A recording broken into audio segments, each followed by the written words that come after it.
क्या कोई व्यक्ति पास्ट या फ्यूचर में ट्रैवल कर सकता है? आइए जानने की कोशिश करते हैं। समय हमेशा से मानव समझ के लिए का सबसे रहस्यमयी विषय रहा है। हम अपनी जिंदगी का हर एक पल समय के बहाव में जीते हैं। सेकंड, मिनट, घंटे, दिन और साल बिना रुके आगे बढ़ते जाते हैं। लेकिन एक सबसे बड़ा सवाल जिसने वैज्ञानिकों, दार्शनिकों और आम लोगों को हमेशा सोचने पर मजबूर किया है, वह है, क्या हम सच में समय के आर पार यात्रा यानी टाइम ट्रैवल कर सकते हैं? क्या कोई इंसान पास्ट में जाकर या फ्यूचर में छलांग लगा सकता है? यह आइडिया हजारों सालों से मनुष्यों की कल्पना को प्रभावित करता आया है। H.G. वेल्स की द टाइम मशीन से लेकर इंटरस्टेलर और बैक टू द फ्यूचर जैसी फिल्मों तक टाइम ट्रैवल हमारी कहानियों और सपनों का हिस्सा रहा है। लेकिन रियल साइंस क्या कहती है? आइए जानते हैं। टाइम ट्रैवल क्या है? टाइम ट्रैवल का मतलब है समय के अलग अलग बिंदुओं के बीच मूव करना, जैसे हम स्पेस में अलग अलग जगहों पर मूव करते हैं। आसान भाषा में कहें तो पास्ट में पीछे जाना या फ्यूचर में आगे जाना। असल जिंदगी में हम सब लगातार भविष्य की ओर बढ़ रहे हैं, हर सेकंड आगे की ओर। लेकिन साइंस फिक्शन टाइम ट्रैवल को एक्स्ट्रॉर्डिनरी तरीके से दिखाता है, जैसे 200 साल पहले जाकर इतिहास देखना या 500 साल आगे जाकर भविष्य की सभ्यता देखना। आइए जानते हैं टाइम और आइंस्टाइन की थ्योरी ऑफ रिलेटिविटी। समय यात्रा को समझने के लिए पहले हमें यह समझना होगा कि समय खुद कैसे काम करता है। पहले यह माना जाता था कि समय एब्सोल्यूट है, यानी पूरे ब्रह्मांड में हमेशा एक ही गति से चलता है। लेकिन एल्बर्ट आइंस्टाइन की थ्योरी ऑफ रिलेटिविटी ने इस सोच को बदल दिया। आइंस्टाइन ने साबित किया कि टाइम रिलेटिव है, यह गति और गुरुत्वाकर्षण पर निर्भर करता है। फर्स्ट, टाइम डिलेशन, स्पीड और टाइम। अगर कोई वस्तु प्रकाश की गति के करीब चले तो उस वस्तु के लिए समय धीरे धीरे बीतेगा, जबकि स्थिर व्यक्ति के लिए सामान्य रूप से। उदाहरण के तौर पे, अगर कोई अंतरिक्ष यात्री स्पेसशिप से लाइट स्पीड के करीब जाकर 5 साल बिताए तो धरती पर शायद 50 या 100 साल बीत चुके हों। Second, gravitational time deletion. Einstein की जनरल रिलेटिविटी बताती है कि ग्रेविटी भी समय को मोड़ सकती है। ब्लैक होल जैसी जगहों के पास समय धीरे चलता है, जबकि कम ग्रेविटी वाले स्थान पर तेज चलता है। यानी फ्यूचर में ट्रैवल करना साइंटिफिकली पॉसिबल है। आइए जानते हैं फ्यूचर में टाइम ट्रैवल। भविष्य की ओर यात्रा करना न केवल थ्योरी में संभव है, बल्कि प्रयोगों में भी साबित हो चुका है। ए, ट्विन पैराडॉक्स। आप 2 जुड़वां बहनों की कल्पना करें। एक धरती पर रहती है और दूसरा स्पेसशिप से लाइट स्पीड के करीब यात्रा करती है। जब वह लौटेगी तो वह अपने बहन से काफी छोटा दिखेगी। B, experimental proof. 1971 में हफेल और कीटिंग ने एटॉमिक क्लॉक्स को एयरप्लेन्स पर उड़ाया।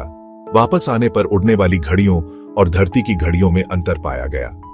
इंटरनेशनल स्पेस स्टेशन पर मौजूद एस्ट्रोनॉट भी थोड़ा सा फ्यूचर ट्रैवल करते हैं।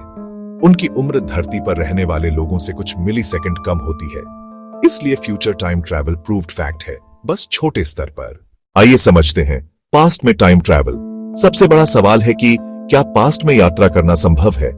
यहां साइंस बहुत अनसर्टेन हो जाती है। ए, wormholes, time tunnels. Wormholes hypothetical tunnels हैं जो स्पेस टाइम के 2 बिंदुओं को जोड़ सकते हैं।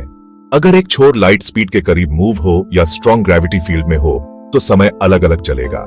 ऐसे में वर्म होल से गुजरना थियोरेटिकली पास्ट में ले जा सकता है, लेकिन वर्म होल्स के अस्तित्व का कोई सबूत नहीं है। B, grandfather paradox.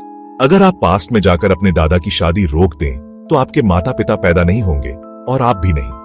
तो फिर आप टाइम ट्रैवल कैसे कर पाए? यह लॉजिकल कॉन्ट्रडिक्शन पास्ट ट्रैवल को असंभव बताता है। सी, पैरेलल यूनिवर्सेस। कुछ थ्योरीज कहती हैं कि पास्ट ट्रैवल असल हिस्ट्री नहीं बदलता, बल्कि एक नया यूनिवर्स बना देता है। यानी आप टाइमलाइन बदलते नहीं, बस पैरेलल रियलिटी में शिफ्ट हो जाते हैं। आइए जानते हैं टाइम ट्रैवल और क्वांटम फिजिक्स। क्वांटम मैकेनिक्स में कुछ ऐसे फिनोमेना हैं जो समय की पारंपरिक समझ को चुनौती देते हैं। क्वांटम एंटेंगलमेंट में 2 कण तुरंत एक दूसरे को प्रभावित कर सकते हैं, चाहे वे लाइट ईयर्स दूर हों। कुछ वैज्ञानिक मानते हैं कि क्वांटम वर्ल्ड समय की दिशा को अलग तरीके से डिफाइन करता है। आइए समझते हैं कि फिलोसॉफिकल प्रॉब्लम्स क्या है। भले ही फिजिक्स टाइम ट्रैवल की संभावना दिखाए, लेकिन इसमें गंभीर दार्शनिक दिक्कतें हैं। कॉजेलिटी, कारण हमेशा परिणाम से पहले होना चाहिए। पास्ट बदलने से यह नियम टूट सकता है। कंसिस्टेंसी प्रिंसिपल, कुछ वैज्ञानिक मानते हैं कि अगर आप पास्ट में जाएं भी तो घटनाएं ऐसे अनफोल्ड होंगी कि आप हिस्ट्री नहीं बदल पाएंगे। फ्री विल वर्सेस डिटर्मिनिज्म, अगर पास्ट फिक्स्ड है तो क्या हमारी स्वतंत्र इच्छा यानी फ्री विल सच में है? आइए जानते हैं कि प्रैक्टिकल पॉसिबिलिटी क्या है। फ्यूचर ट्रैवल टेक्निकली पॉसिबल है, लेकिन इसके लिए लाइट स्पीड या ब्लैक होल्स जैसी एक्सट्रीम कंडीशंस चाहिए। पास्ट ट्रैवल बहुत डाउटफुल है। पैराडॉक्सेस और लैक ऑफ एविडेंस इसे असंभव सा बनाते हैं। सवाल उठता है कि टाइम ट्रैवल हमें क्यों आकर्षित करता है? टाइम ट्रैवल हमें इसलिए आकर्षित करता है क्योंकि यह हमारी गहरी इच्छाओं को छूता है। पास्ट के पलों को फिर से जीने की इच्छा, गलतियों को सुधारने की चाह, अपने खोए हुए प्रियजनों से मिलने की ख्वाहिश, भविष्य देखने का सपना। अंत में कंक्लूजन, तो क्या कोई पास्ट या फ्यूचर में ट्रैवल कर सकता है? ए, फ्यूचर ट्रैवल। जी हां, यह साइंस से पॉसिबल है और छोटे स्तर पर प्रूव भी हो चुका है। B, past travel. जी नहीं, अभी तक किसी भी तरह का साइंटिफिक एविडेंस नहीं है। पैराडॉक्सेस इसे लगभग असंभव बनाते हैं। इस समय टाइम ट्रैवल ज्यादातर साइंस फिक्शन का हिस्सा है, लेकिन साइंस लगातार नए रहस्य खोल रही है। लेकिन कौन जानता है कि एक दिन हमारे वंशज सच में समय के आर पार सफर कर सके। तब तक टाइम ट्रैवल इंसानी इमेजिनेशन, क्यूरियोसिटी और सपनों को इंस्पायर करता रहेगा। अगर वीडियो पसंद आए तो लाइक और शेयर अवश्य करें और चैनल को अवश्य सब्सक्राइब करें। मिलते हैं अगले वीडियो में, तब तक के लिए धन्यवाद।